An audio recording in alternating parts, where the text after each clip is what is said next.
Bismillahirrahmanirrahim. Assalamualaikum warahmatullahi wabarakatuh. Innal hamdalillah nahmaduhu wa nasta'inuhu wa nastaghfiruh wa na'udzu billahi min shururi anfusina wa min sayyiati a'malina.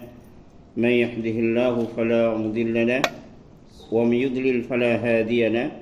Asyhadu an la ilaha illallah wahdahu la syarika lahu wa asyhadu anna Muhammadan abduhu wa rasuluh.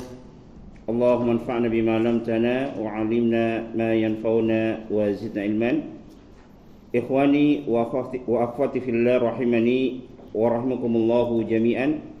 Kita lanjutkan kajian kita membahas kitab At-Tauhid yang ditulis oleh Syekh Muhammad At-Tamimi. Insyaallah pada pertemuan kali ini kita akan membahas dua bab. Bab yang pertama itu bab yang ke-63 dari 67 bab yang disusun oleh beliau dalam kitabnya yang mulia Kitabut Tauhid. Bab yang beliau berikan judul Babu ma jaa fi dhimmatillahi wa dhimmati nabiyhi sallallahu alaihi wasallam. Adapun poin-poin pembahasan insyaallah kita akan jelaskan pada bab ini ada 3 poin. Yang pertama adalah munasabatu hadzal bab li kitabit tauhid, hubungan bab ini dengan Kitabut Tauhid. Kemudian poin yang kedua penjelasan judul bab. Kemudian poin yang ketiga penjelasan dalil dari 2 dalil yang dibawakan oleh penulis yang menunjukkan wajibnya bagi setiap orang yang bertauhid untuk menunaikan setiap perjanjian yang mereka buat. Kita langsung masuk pada poin yang pertama, sebagaimana yang dijelaskan oleh Syekh Shalih Fauzan dalam kitabnya yaitu I'anatul Mustafid. Beliau mengatakan hubungan bab ini dengan Kitabut Tauhid bahwasanya melanggar ikatan perjanjian ini naqsun fi tauhid. Ini dapat mengurangi kesempurnaan tauhid yang ada pada diri seseorang. Jadi tatkala seseorang dia memiliki ikatan perjanjian dengan orang lain atau antara kelompok dengan kelompok, kemudian dia langgar perjanjian tersebut, maka hal ini menunjukkan akan naqsun fi tauhid, menunjukkan akan kekurangan kesempurnaan tauhid yang ada pada dirinya. Kenapa? Li'annahu yadullu ala adami ihtirami ahdillah. Karena berarti orang ini, karena perbuatan ini menunjukkan akan tidak adanya ihtiram, mengagungkan akan perjanjian Allah Subhanahu wa taala. Mengapa ikatan perjanjian walaupun dilakukan di antara manusia ini dikatakan dengan perjanjian Allah Subhanahu wa taala? Nanti insyaallah kita akan jelaskan pada penjelasan dalil yang dibawakan oleh penulis yang menunjukkan akan agungnya suatu ikatan perjanjian yang diikat di antara manusia, yang tatkala diikat wajib antara kedua belah pihak untuk mematuhi, tidak boleh melanggar atas perjanjian yang mereka lakukan. Seseorang yang dia mengingkari ikatan perjanjian, dia membatalkan tanpa sebab yang syar'i, maka hal ini menunjukkan kekurangan di dalam tauhidnya. Kenapa? Karena menunjukkan tidak adanya bentuk pemuliaan terhadap janji terhadap ihtirami ahdillah, ikatan perjanjian Allah Subhanahu wa taala. Wa man lam yahtarim ahdallah, dan barang siapa yang tidak memuliakan perjanjian Allah Subhanahu wa taala, fa inna hadza yadul ala naqsi tauhidihi, maka hal ini menunjukkan akan kurangnya kesempurnaan tauhid yang ada pada dirinya. Dan sebaliknya, wa man wafa bi ahdillah, dan barang siapa yang dia menunaikan perjanjian Allah Subhanahu wa taala, wa a'dhama ahdallahi, dan dia mengagungkan perjanjian Allah Subhanahu wa taala, fa hadza yadullu ala kamali tauhidihi, maka hal ini menunjukkan akan kesempurnaan tauhid yang ada pada dirinya. Bab yang kemarin sudah kita jelaskan dan juga bab ini dan juga bab-bab selanjutnya ini menjelaskan di antara bentuk-bentuk kesempurnaan tauhid yang ada pada diri seseorang.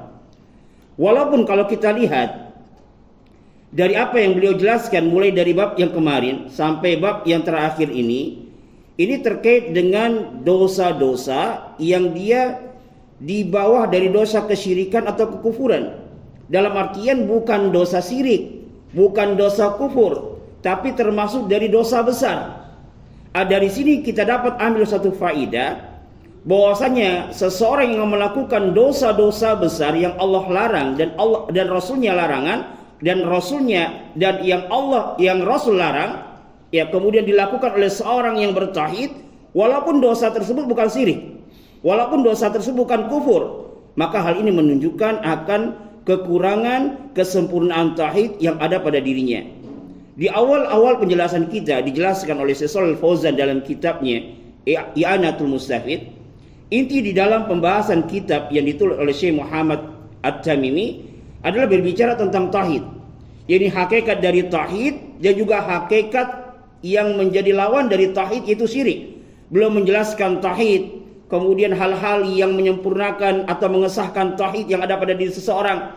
Kemudian beliau pun menjelaskan hal-hal yang menyempurnakan tauhid yang ada pada diri seseorang.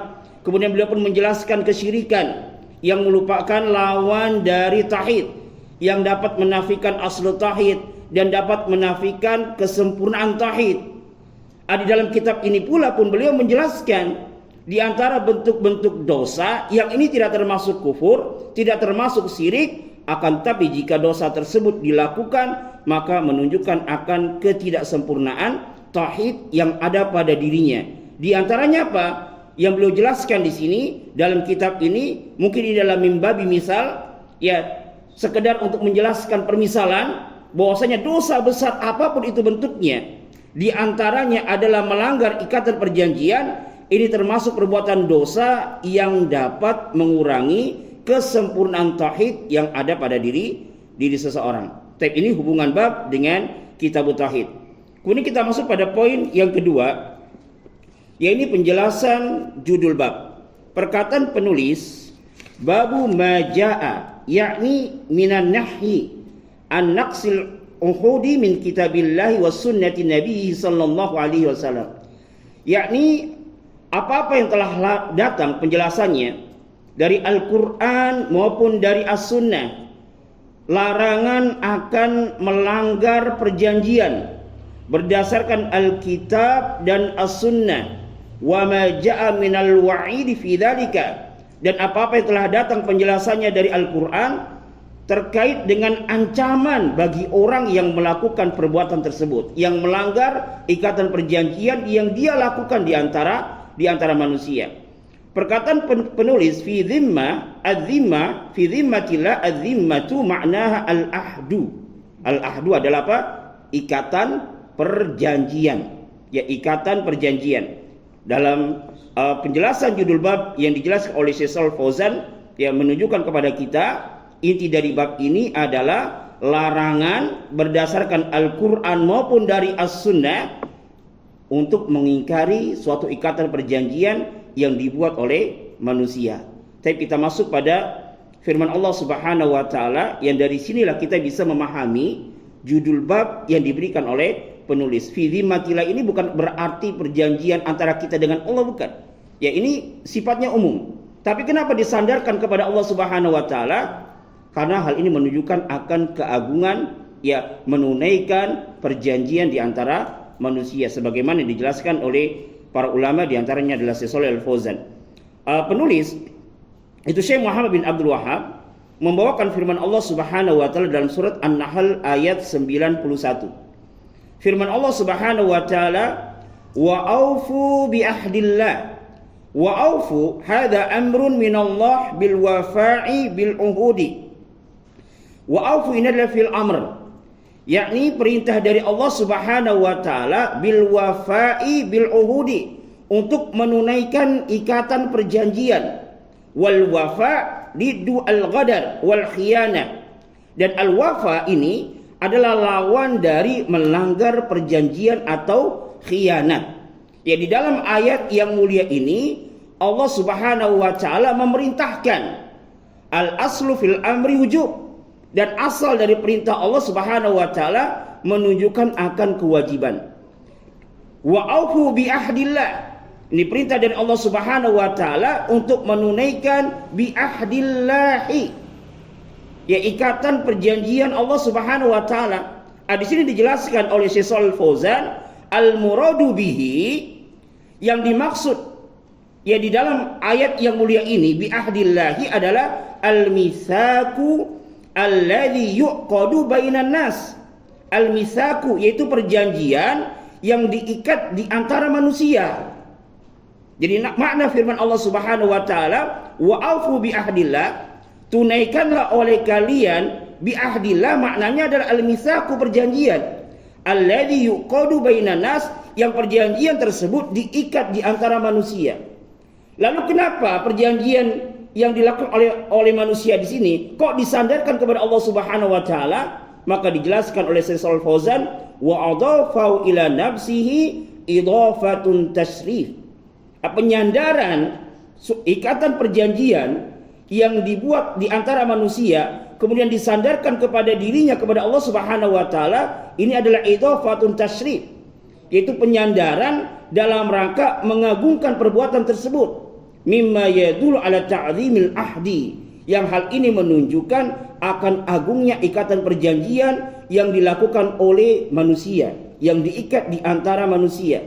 Dan ma'ruf bagi kita, ya sebagaimana dijelaskan di sini oleh Syekh Shalih Fauzan, li anna syai'a idza udifa ila Allah fa hadza dalilun ala ta'zimihi. Dikarenakan sesuatu jika disandarkan kepada Allah, ya disandarkan kepada Allah, bentuknya mudhaf wa mudhafun ilaihi, mudhafnya ini disandarkan kepada Allah Subhanahu wa taala, ini dalilun ala ta'zimihi, menunjukkan akan keagungan mudhafnya yang disandarkan kepada Allah Subhanahu wa taala. Seperti Baitullah, rumah Allah, masjid adalah Baitullah, menunjukkan apa? Menunjukkan akan keagungan masjid.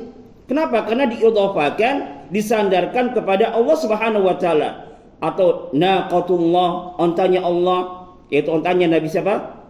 Salih. Naqatullah, ya disandarkan kepada Allah Subhanahu wa taala, menunjukkan apa? Keagungan onta tersebut. Abdullah, hamba Allah Subhanahu wa taala. Tatkala Rasulullah ia disifati dengan Abdullah wa rasuluhu, ini menunjukkan akan keagungan hamba tersebut. Jadi sesuatu tatkala disandarkan kepada Allah Subhanahu wa taala, ini menunjukkan keagungan terhadap sesuatu tersebut. Berarti makna fi zimatillah ini adalah ya babu maja fi zimatillah, bab apa yang telah datang dari Al-Qur'an maupun As-Sunnah yang menunjukkan akan larangan melanggar perjanjian Allah. Maksudnya adalah perjanjian yang dilakukan di antara manusia. Lalu kenapa disandarkan kepada Allah Subhanahu wa taala?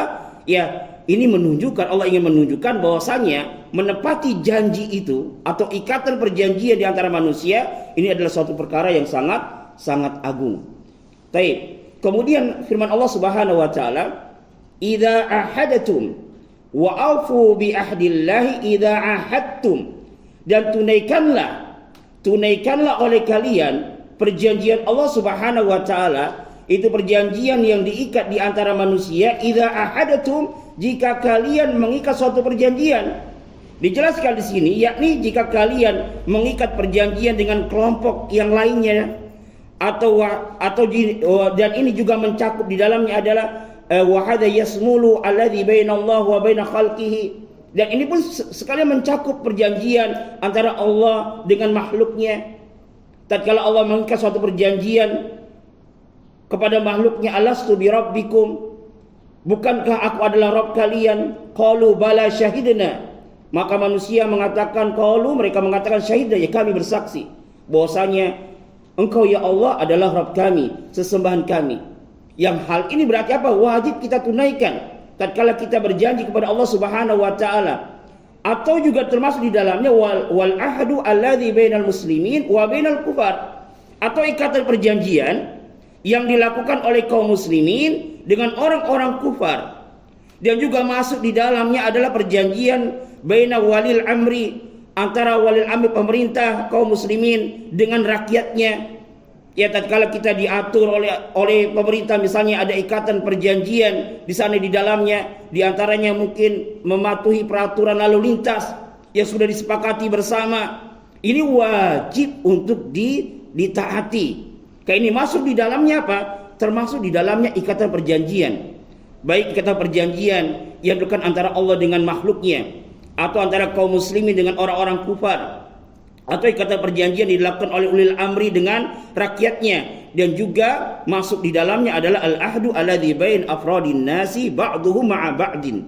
Itu perjanjian yang dilakukan oleh manusia antara dia dengan yang lainnya. Walaupun dengan satu orang yang masuk di dalamnya, mencakup di dalamnya keumuman dalam ayat yang mulia ini, idza ahadatum, ini umum. Baik perjanjian yang dia lakukan antara dirinya dengan pemerintah kah, dengan orang kufar kah, atau dengan orang yang lain dari kaum muslimin. Maka di sini dijelaskan oleh penulis, oleh pensarah, fahadhil uhudu al-amatu wal khasatu yajibu al-wafa'u biha. Yang intinya segala bentuk perjanjian, baik yang umum maupun yang khusus, ini wajib ditunaikan. Kenapa? Li'anna naqdal uhudi min alamatil munafikin. Ini ma'ruf bagi kita bahwasanya tatkala seseorang itu melanggar suatu ikatan perjanjian, maka ini termasuk dari alamatnya orang-orang munafik. Ya sebagaimana Rasulullah sallallahu alaihi wasallam bersabda, ya ayatul munafik salasun. Tanda-tanda orang munafik itu ada 3. Dalam satu riwayat ada 4. Ya, Rasulullah bersabda, idza haddatsa kadzaba, jika dia berbicara maka dia berdusta, wa idza wa'ada akhlafa, dan jika dia berjanji ya dengan orang lain, berarti ini terkait dengan dirinya. Ya, apa bedanya dengan kalimat yang selanjutnya wa idza ahada? Kalau wa idza wa'ada dia berjanji, saya janji besok mau ke rumah sampean, atau saya berjanji ingin memberikan sesuatu. Tapi tidak ada ikatan perjanjian antara dua pihak. Dia menjanjikan pada dirinya sendiri. Ya, ini namanya wa'ada. Wa idza wa'ada akhlafa. Jika dia berjanji, dia selisih janjinya. Wa idza ahada, dan jika dia mengadakan perjanjian, mengikat perjanjian dengan orang lain, ghadara, maka dia berkhianat. Dan dalam riwayat yang lain, wa idza khasama fajara, dan jika dia bertengkar maka dia berkata kotor. Jadi Rasulullah SAW ini mengabarkan kepada kita bahwa orang yang mengingkari ikatan perjanjian yang dilakukan di tengah-tengah manusia, baik antara kaum muslimin dengan orang-orang kufar, atau dengan dirinya dengan orang lain, walaupun dengan satu orang, maka ini termasuk dari ciri-ciri orang munafik. Oleh karena itulah, ya perjanjian di sini pun disandarkan kepada siapa? Kepada Rasulullah sallallahu alaihi wasallam, sebagaimana judul bab itu, babu maja fi dzimmatillah wa dzimmatin nabi sallallahu alaihi wasallam. Yang hakikatnya orang yang dia mengingkari perjanjian, maka dia tidak mengagungkan Allah dan juga tidak mengagungkan Rasulullah sallallahu alaihi wasallam. Dan ini adalah konsekuensi dari kalimat syahadatain. Jadi tatkala seorang bersaksi bahwasanya tidak ada ilah yang berhak disembah kecuali Allah, maka dia harus taat kepada Allah Subhanahu wa taala. Begitu pula tatkala dia bersaksi bahwasanya Muhammad itulah hamba Allah dan Rasulnya, dia bersaksi bahwasanya Muhammad adalah Rasulullah utusan Allah, maka dia pun harus taat kepada Rasulullah SAW. Di antara bentuk ketaatan kepada Allah dan juga bentuk ketaatan kepada Rasulullah adalah menunaikan ikatan perjanjian. Kenapa? Karena Allah memerintahkan.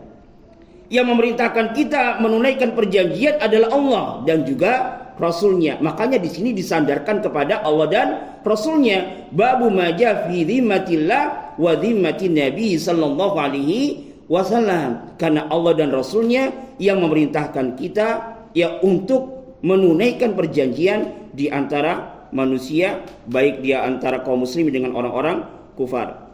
Kemudian Allah Subhanahu wa taala berfirman, wala tankudu al-aiman, dan janganlah kalian membatalkan al-aiman. Al-aiman yakni al-uhudu, yakni al-uhud. Maksud dari firman Allah Subhanahu wa taala sebagaimana dijelaskan oleh Syaikh Fauzan, wala tankudu al-aiman. Al-aiman maknanya yakni al-uhud. Jadi dan janganlah kalian membatalkan perjanjian. Jadi al-ahdu yusama yaminan. Terkadang al-ahdu ini pun dinamakan dengan yamin, sumpah. Yamin kalau kita artikan adalah sumpah. Tapi yang dimaksud di dalam ayat ini, ya al-aiman ini bukan sumpah, tapi apa? Ya ini al-uhudu, yakni ikatan perjanjian ba'da tauqidiha. Setelah kalian ya menyetujui ikatan perjanjian tersebut. Maksud dari firman Allah ba'da tauqidiha, yakni ba'da ibramiha wa aqdiha. Ini setelah kalian menyetujui untuk mengikat perjanjian tersebut. Ya, li'annaha idza uqidat wa ubrimat wajib al-wafa'u biha. Maka tatkala suatu perjanjian telah disetujui oleh dua pihak, diikat oleh dua pihak, mereka masing-masing sudah setuju.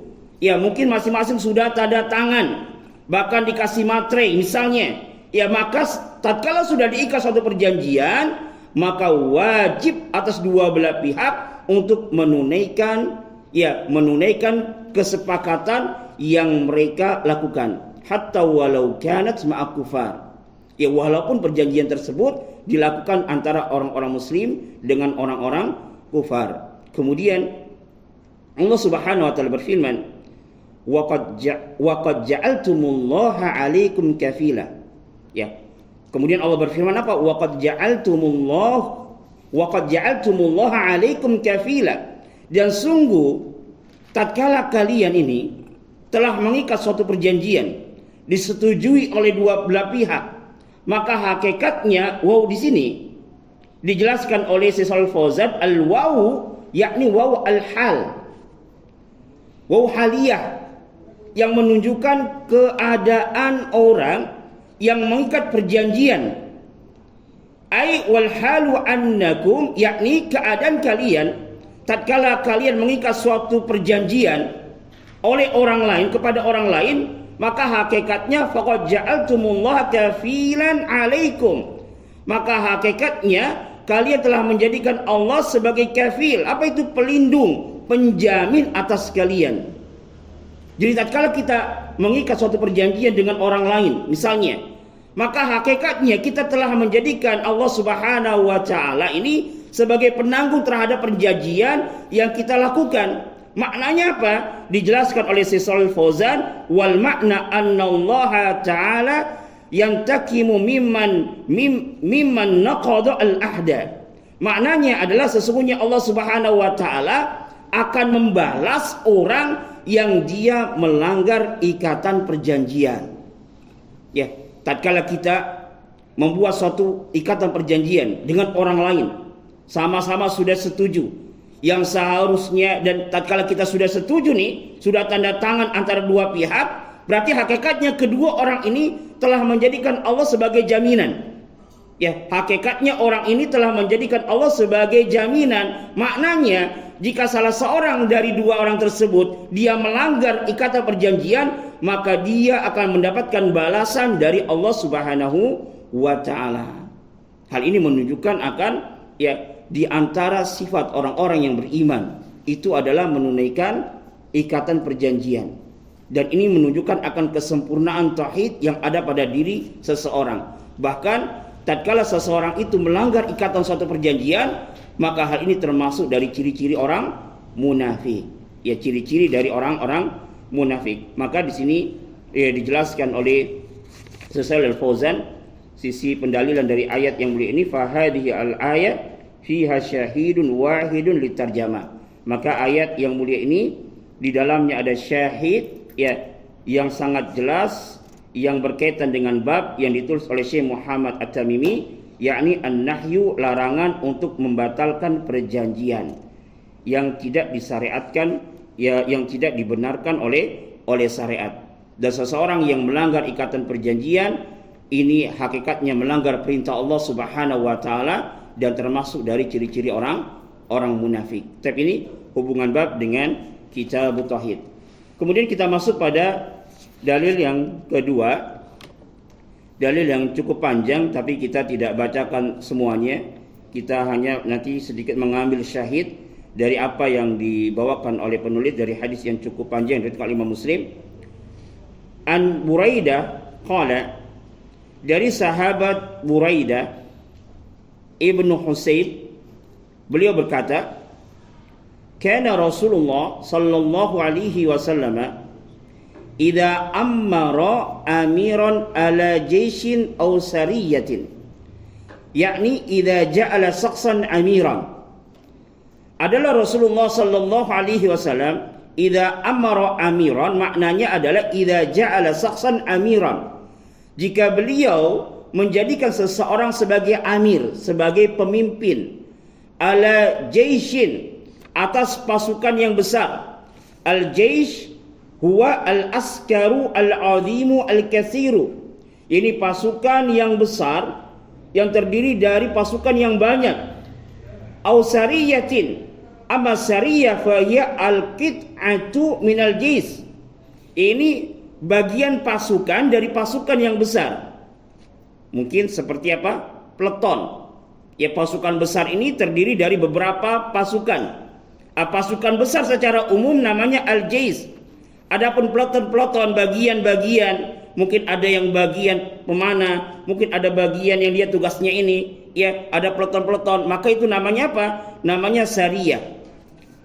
Idza amara amiran, jika Rasulullah sallallahu alaihi wasallam menjadikan seseorang sebagai amir untuk mengepalai sebuah pasukan yang besar atau mengepalai suatu pasukan yang kecil atau suatu peleton, ya, maka beliau pun memberikan suatu wasiat.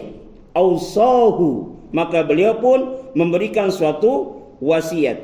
Di sini dijelaskan, sebelum kita jelaskan perkataan beliau selanjutnya, pada sabda Rasulullah sallallahu alaihi wasallam, idza amara amiran, jika Rasulullah sallallahu alaihi wasallam menjadikan seseorang sebagai amir, ya, maka fihi, di dalam hadis yang mulia ini menunjukkan akan wajibnya bagi seorang pemimpin untuk menetapkan seorang amir sebagai seorang pemimpin besar utama pemerintah. Dia pemimpin pemerintah, raja atau presiden, ya, tatkala mengutus pasukannya, maka wajib bagi pemimpin besar utama ini memilih seseorang yang untuk dijadikan sebagai amir, pemimpin dari pasukan yang akan dia kirim.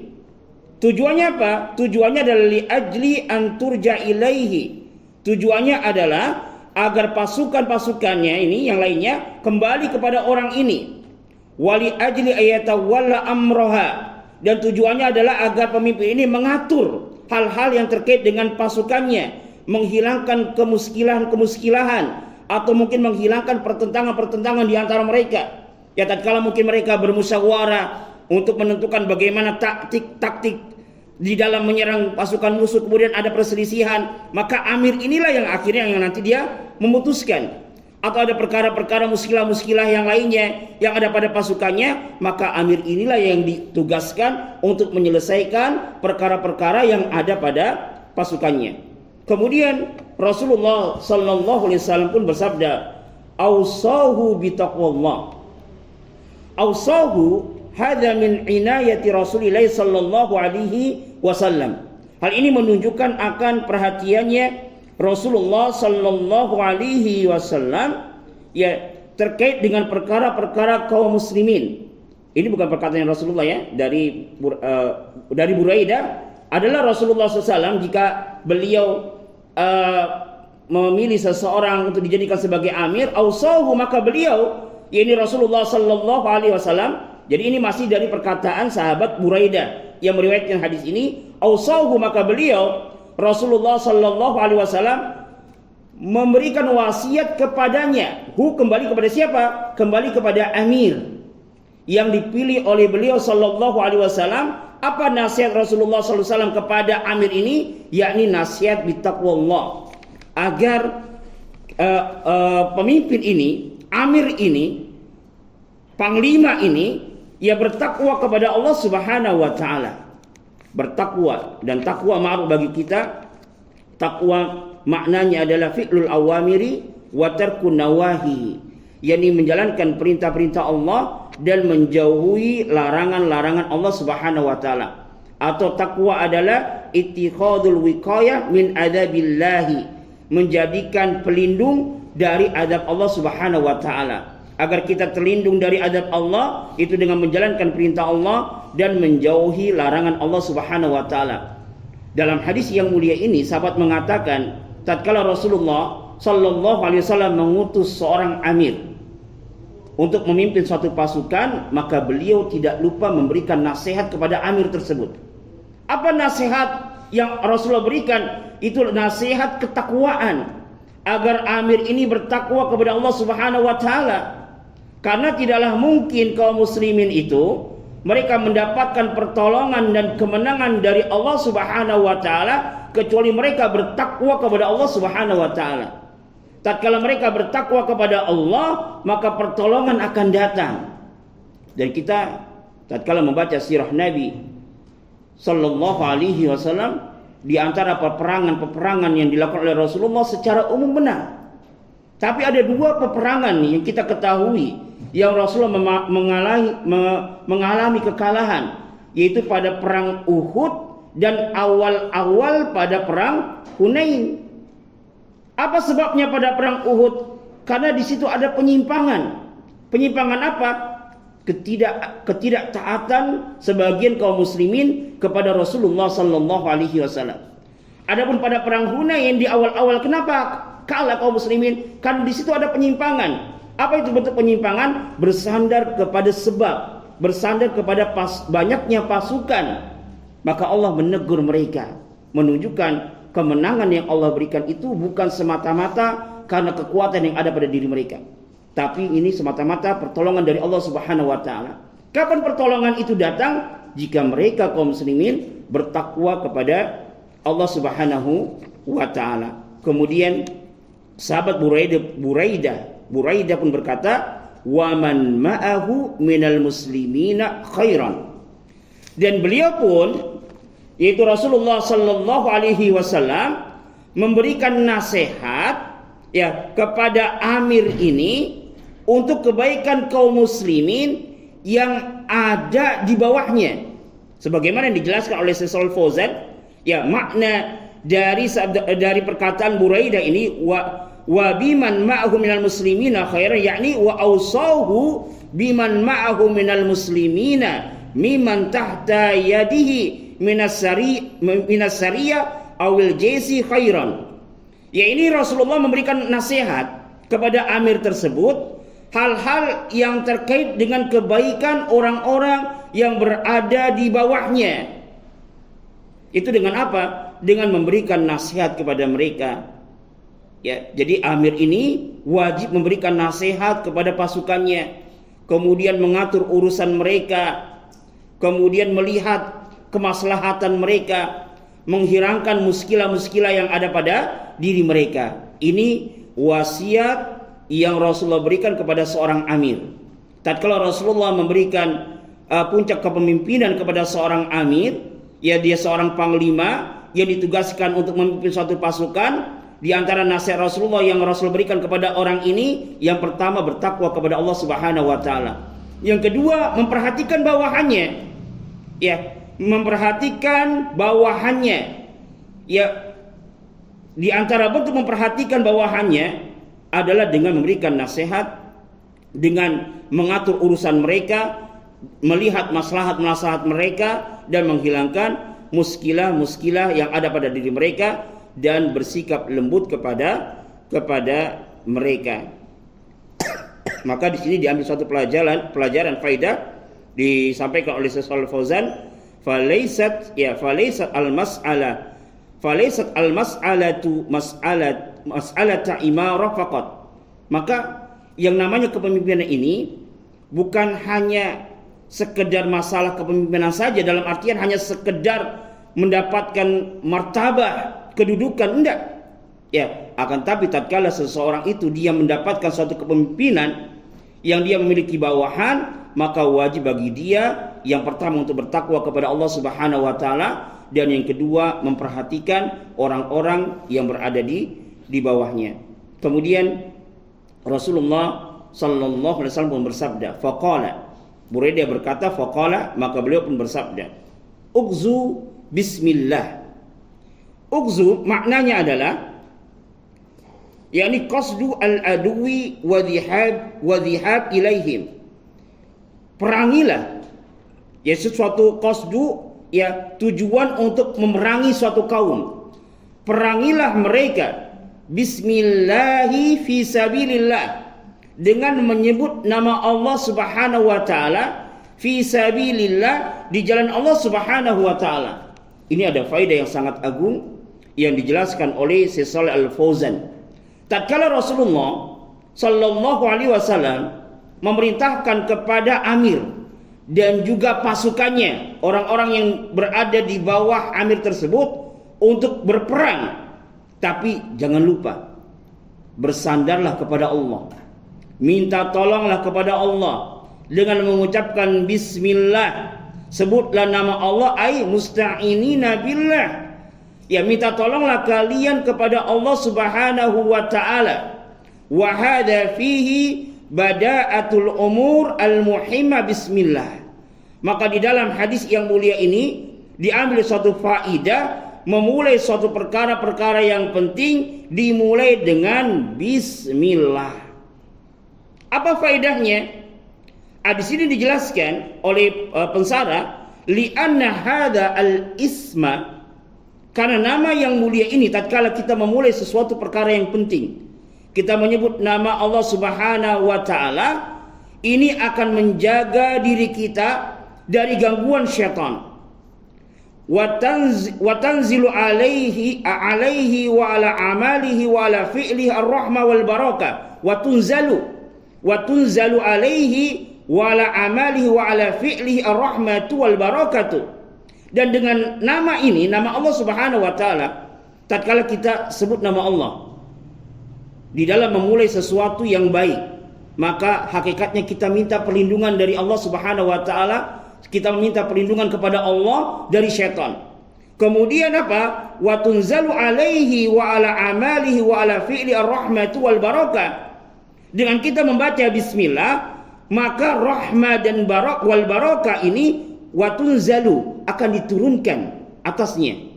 Kemudian wala amalihi, dan juga atas amalnya, wala fi'lihi, dan juga atas perbuatannya.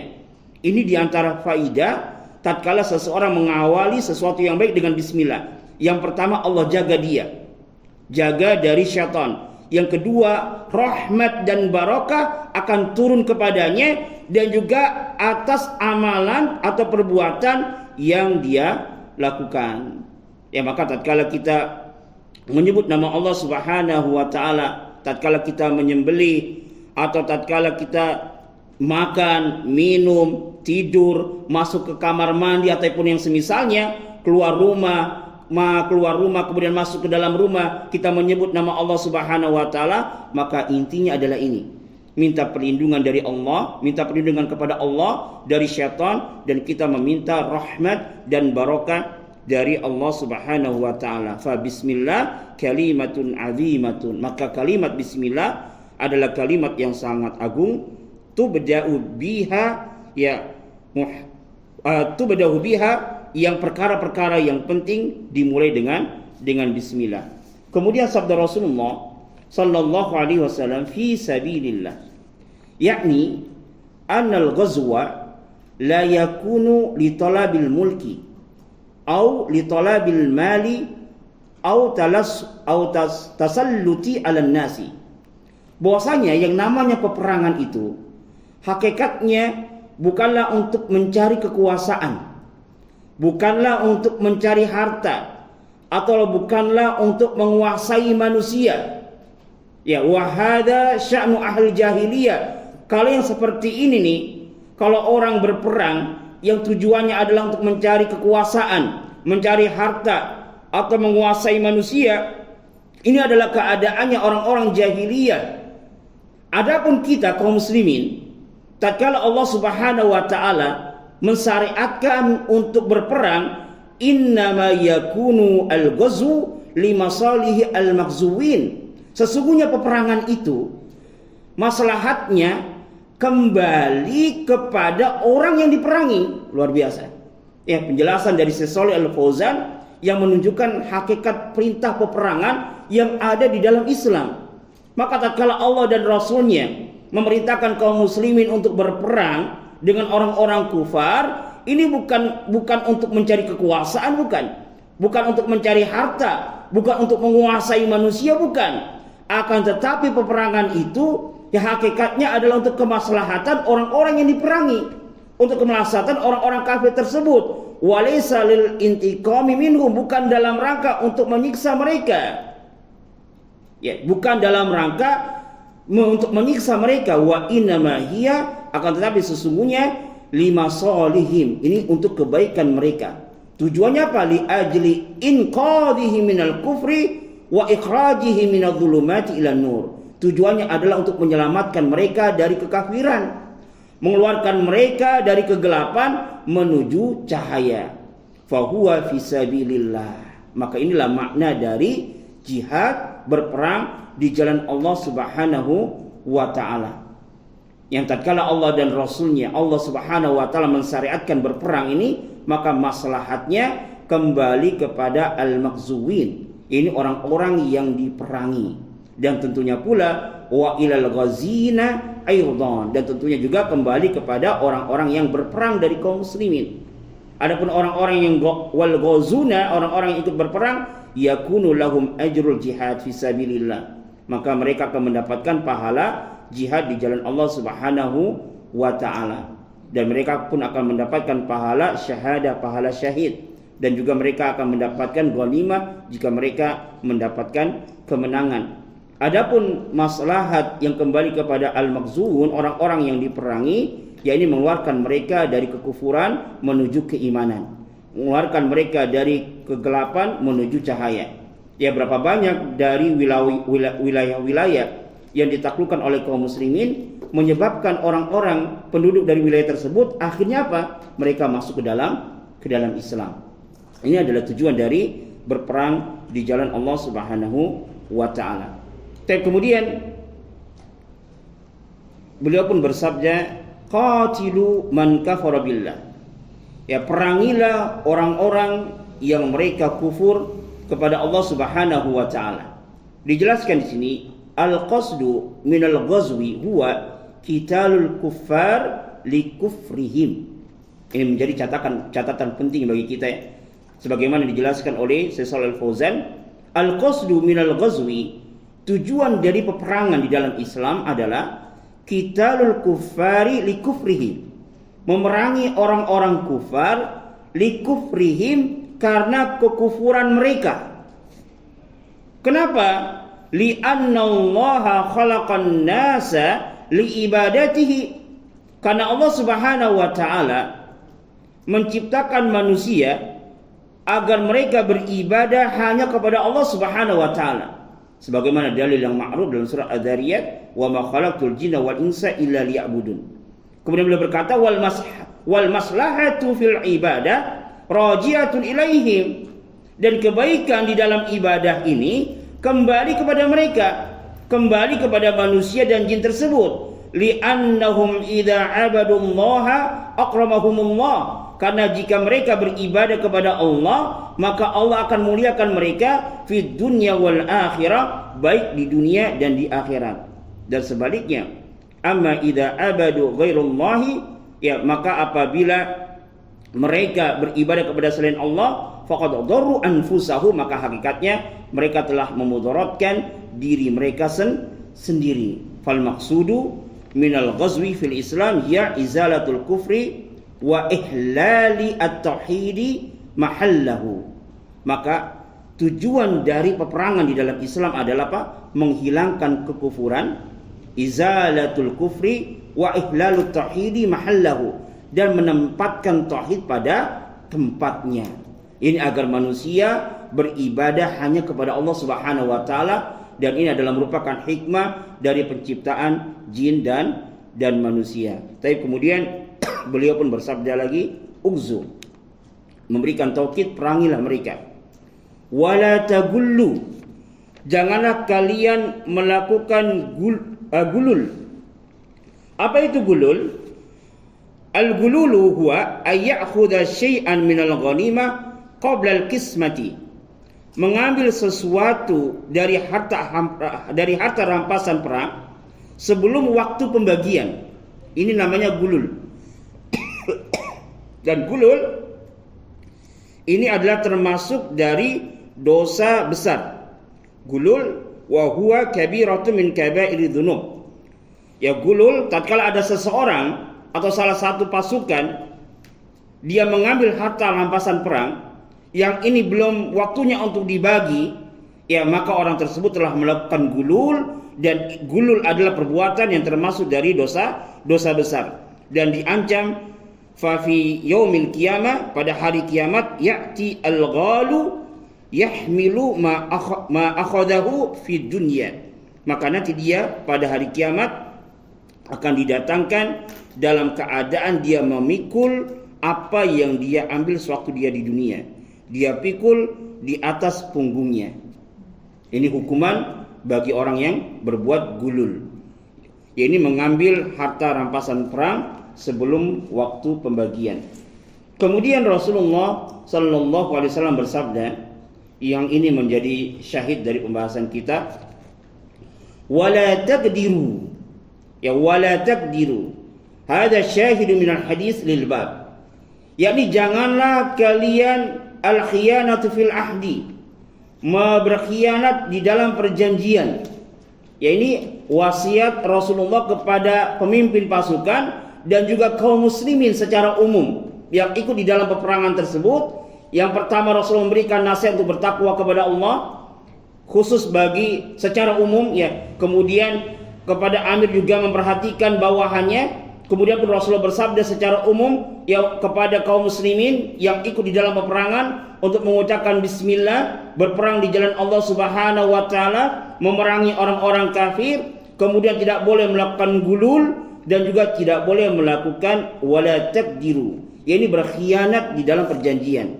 Tidak boleh melakukan perjanjian, dan ini adalah merupakan larangan dari Rasulullah sallallahu alaihi wasallam. Kemudian Rasul bersabda, wala tumatsilu, dan janganlah kalian melakukan mutilasi. Tumatsilu ini memotong-motong anggota badan dari musuh, ya, dari orang-orang kafir. Tatkala terbunuh, maka dilarang untuk memotong-motong anggota badan dari orang-orang kafir yang terbunuh. Wala taqtulu walidan, dan janganlah kalian membunuh anak-anak kecil. Ya, ila akhir hadis, sampai akhir hadis. Ya, intinya yang menjadi syahid dari hadis yang mulia ini, yakni Rasulullah sallallahu alaihi wasallam melarang kaum muslimin secara umum untuk melakukan khianat di dalam perjanjian. Tapi mungkin ini yang bisa kita jelaskan terkait dengan bab ini. Kita langsung masuk pada bab yang selanjutnya. Juga waktunya 75. Tip bab yang ke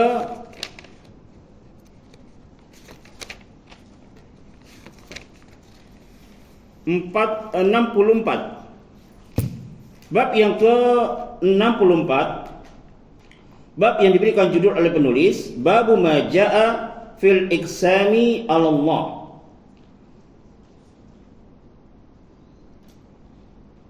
Ada dua poin yang insyaallah kita akan jelaskan pada bab ini.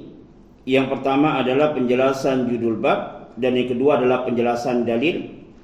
Adapun penjelasan judul bab sebagaimana yang dijelaskan oleh Syekh Shalal Fauzan di dalam kitabnya I'anatul Mustafid, beliau berkata, perkataan penulis babu ma jaa fil iqsami 'ala Allah, al-iqsamu 'ala Allah huwa al-halifu 'ala Allah, yakni bersumpah dengan nama Allah Subhanahu wa taala. Kemudian beliau menjelaskan, fa in kana hadza al-halif atau al-half 'ala Allah, jika bersumpah atas nama Allah Subhanahu wa taala bi annahu la yarhamu ibadahu wa la yaghfiru lahum wa la yudkhilu ahadan minhum al-jannah, fa hadza muharramun. Maka apabila ada seseorang bersumpah dengan nama Allah, bahwasanya Allah, demi Allah, Allah tidak akan merahmati si fulan, misal. Demi Allah, Allah tidak akan mengampuni si fulan. Demi Allah, Allah tidak akan masukkan si fulan ke dalam surganya. Fahada muharramun. Maka sumpah dengan model yang seperti ini, dia bersumpah dengan nama Allah, bahwasanya Allah ini tidak akan merahmati si fulan, tidak akan mengampuni si fulan, tidak akan memasukkan fulan tersebut ke dalam surganya Allah, maka sumpah dengan model yang seperti ini, fahadha muharramun wa huwa su'u adabin ma'allahi ta'ala. Maka ini hukumnya diharamkan dan menunjukkan akan jeleknya adab bersama Allah Subhanahu wa taala. Kenapa?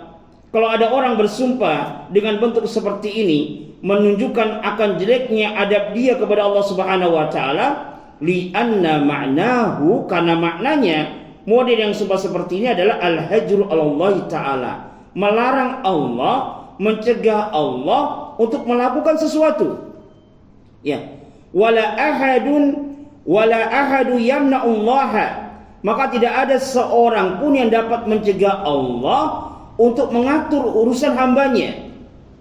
Allah merahmati orang yang Allah kehendaki, Allah akan menyiksa orang yang Allah kehendaki, dan Allah mengampuni orang yang Allah akan kehendaki. Ya, tatkala ada orang bersumpah dengan nama Allah, Allah tidak akan merahmati si fulan, berarti hakikatnya dia apa? Dia mengatur Allah Subhanahu wa taala di dalam perbuatan Allah Subhanahu wa taala, dan ini menunjukkan akan jeleknya adab orang ini kepada Allah Subhanahu wa taala, dan perbuatan yang seperti ini hakikatnya adalah merendahkan Allah Subhanahu wa taala dan menunjukkan ketidaksempurnaan tauhid yang ada pada diri orang tersebut. Kemudian Syekh Shalih Al-Fauzan menjelaskan bahwasanya al-iqsamu 'ala Allah, bersumpah atas nama Allah, ini ada dua bentuk, ada dua ihtimal atau ada dua kemungkinan. Al-ihtimalu al-awwalu, kemungkinan yang pertama, sebagaimana yang sudah kita jelaskan tadi, yaitu bersumpah dengan nama Allah, atas nama Allah, bahwasanya Allah tidak merahmati si fulan, tidak mengampuni si fulan, yang di dalamnya ada unsur suudzon, berburuk sangka kepada Allah Subhanahu wa taala, dan ini haram.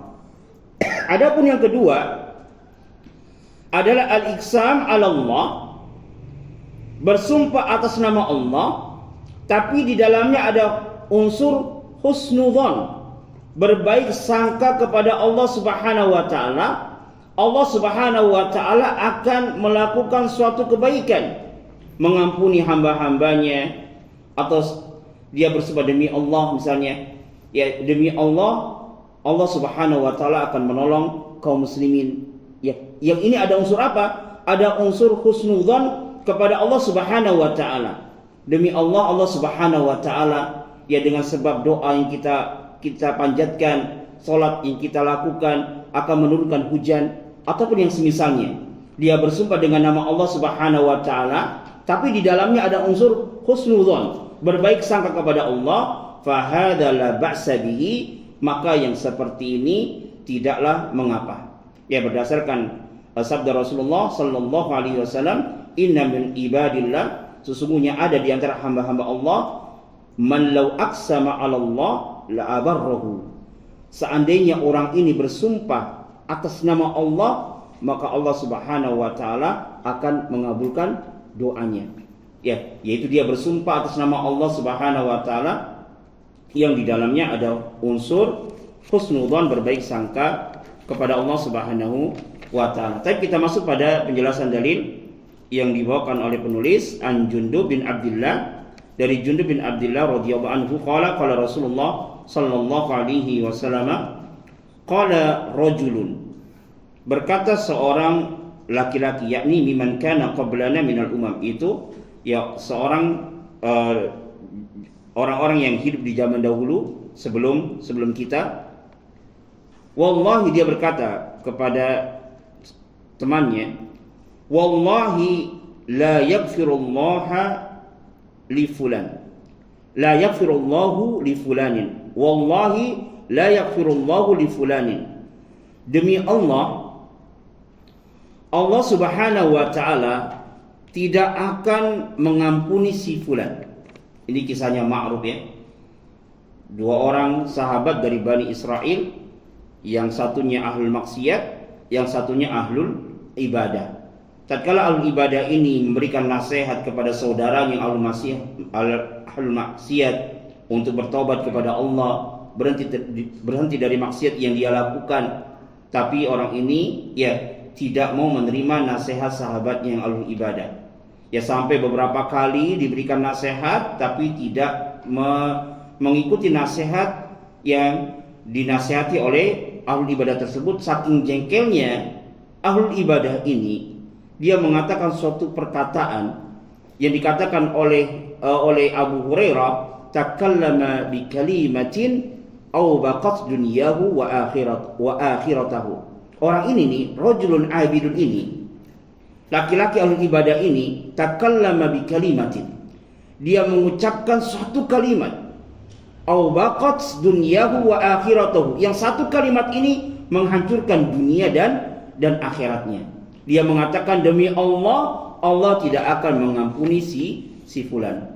Faqala Allah azza wa jalla, maka Allah pun berkata, man dzalladzi yata'alla alayya alla aghfira li fulan, siapakah orang yang dia bersumpah atas namaku? Ya, yata'alla maknanya adalah yahlifu. Siapakah orang yang dia bersumpah alai atas namaku, alla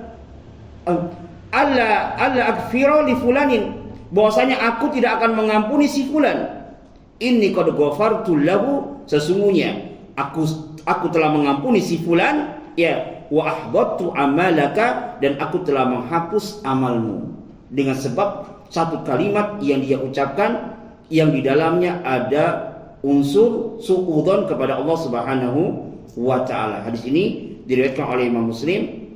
Wa fi hadis Abi Hurairah anal qail rajulun abidun. Dalam hadis Abi Hurairah menjelaskan dalam hadis tersebut, anal qaila, bahwasanya yang mengucapkan ini, yang dia bersumpah dengan nama Allah, Allah tidak akan mengampuni si fulan, adalah rajulun abidun, adalah seorang ahlul ibadah yang dengan sebab satu kalimat yang dia ucapkan maka menghancurkan dunia dan akhiratnya. Maka hal ini menunjukkan kepada kita ya bahwasanya lisan itu tidak bertulang, tapi akibatnya sangat fatal bagi dunia dan akhirat kita kalau kita benar-benar tidak memahami di antara kalimat-kalimat yang dengan kalimat tersebut bisa mendapatkan kemurkaan dari Allah Subhanahu wa taala. Tapi mungkin ini yang bisa kita sampaikan. Kita tutup dengan doa kafaratul majlis. Wa bihamdika asyhadu an la ilaha illa anta astaghfiruka wa atubu ilaik. Assalamualaikum warahmatullahi wabarakatuh.